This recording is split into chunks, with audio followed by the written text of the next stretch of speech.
Mo. Nakita ko po kasi yung boyfriend ko nakikipag-sex sa iba po. Bisexual po. Nararamdaman ko na naman po na may nangyayari pero tumatahimik na lang po ako. Kasi po magkakaibigan po kami eh. Yung mga ibang kasama po namin sa bahay, alam na naman po pala nila na may nangyayari po dun sa kanila ng jowa ko. Tapos ako lang po yung di nakakaalam. Sinurprise ko yung jowa ko na nag-undertime po ako, tapos umuwi po ako dun sa bahay. Hindi nila ina-expect na uuwi po ako. So pagpasok ko dun sa kwarto, in action na po sila. Nakapatong po yung jowa ko dun sa isa naming kaibigan. Tapos nung nagulat sila, niyaka po ako nung boyfriend ko. Binulungan po niya ako na sorry, sabi niya ganon. Tapos mga ilang seconds lang, sabi niya, gusto mo bang sumali? Nung nakaupo na po ako, tinuloy po nila yung ginagawa nila. Tapos hinihila po ako nung boyfriend ko. Mas lalo po akong umiyak nung tinuloy nila yung ginagawa nila. Kaya po, lumabas na lang po ako ng kwarto. Sabi niya, dahil daw po kasi yun sa akin, kasi madalang po yung pagsisex po namin. Hindi ko po alam kung iiwalayan ko siya. Hindi ko alam kung aalis ako sa bahay. Hindi ko alam kung kakalimutan ko yung mga kaibigan ko. Yung naiisip ko po nung gabing yon, umakyat po ng building and tumalon po. Yun po talaga yung naiisip ko. But after kong may masmasan, parang I think na parang sayang yung buhay. Masakit lang po talaga, DJ. Masakit talaga yon. Yung pag nakita mo yung taong mahal mo na nakikipag-ano sa ibang tao. Yung para bang mapapaisip ka, anong kulang sa akin? Ano yung hindi ko maibigay sa'yo? At hinanap mo ito sa iba. Kasi normally naman kaya nagloloko ang isang tao ay dahil may hinahanap siya na wala doon sa partner niya. In short, hindi marunong makontento. Or baka naman talaga mahilig lang tumikim ng iba. Pero ako, pag niloko ako, goodbye Philippines talaga. Oo, alam yan ng mga ex ko. Nadawit na naman yung mga ex ko dito.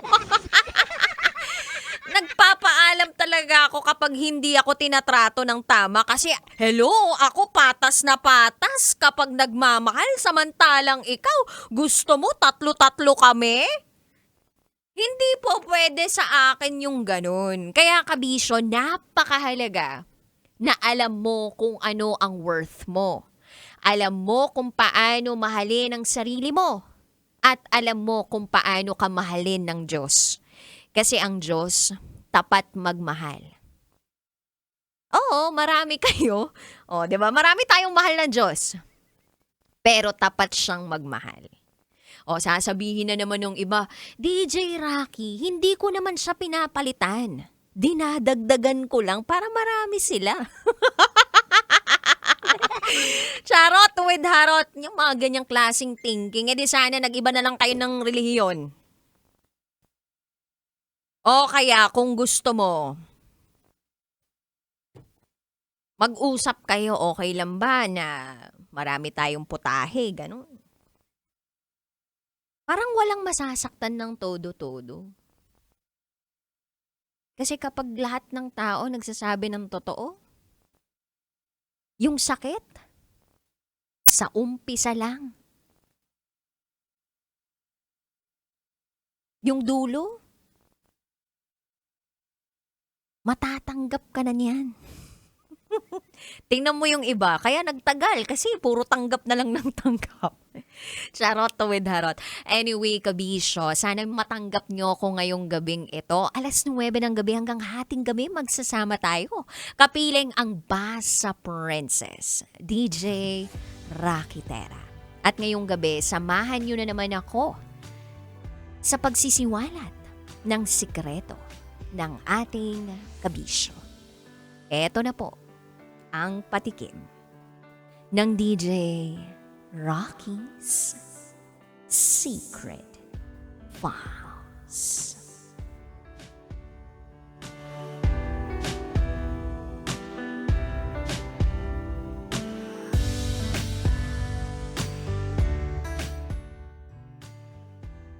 Dahil sa pikos ko, ipinagpalit ako ng boyfriend ko sa best friend ko.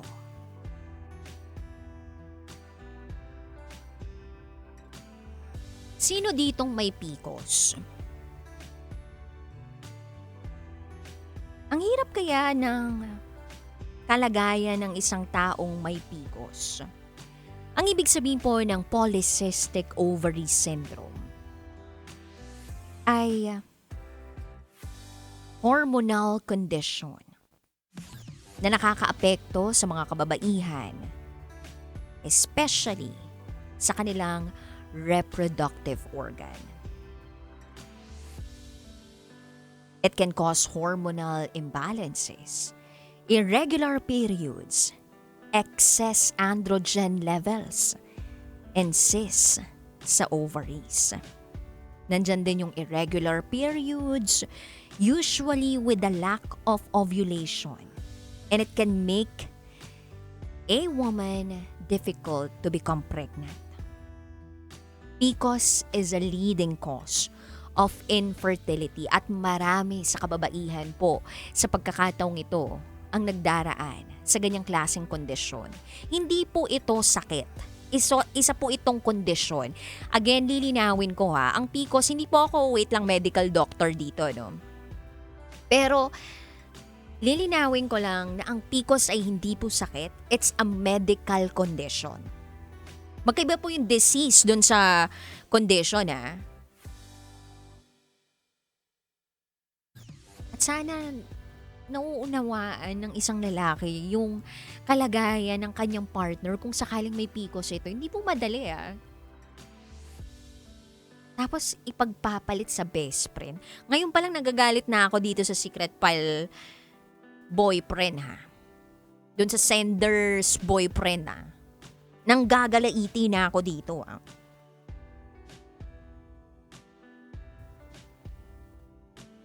Palibasa kasi ginagamit yung ulo sa baba, hindi sa yung taas. Anyway, abangan nyo po yan sa aking pagbabalik. Kasama ang Basa Princess DJ Rakitera. At ikay nakatutok sa 90.7 Love Radio. Kailangan pa bang i-memorize yan? Basic. Up next is Spotify Philippines Top 1 Podcast as of the moment. Yabang yarn. Oo naman, pag mayabang natin, hanggat nandyan pa tayo sa top 1 spot. DJ Rocky's Secret Files. Sinira ng tatay ko ang pagkababae ko. Siya! May secret affair kami ng office mate ko. Hindi ko matigilan kasi sobrang galing niya sa... Rocky's Secret Files. Secret Files. It's the kind of bleep you never knew existed. Kunwari inosente, pero boy naman pala. Rocky's Secret Files. Secret Files.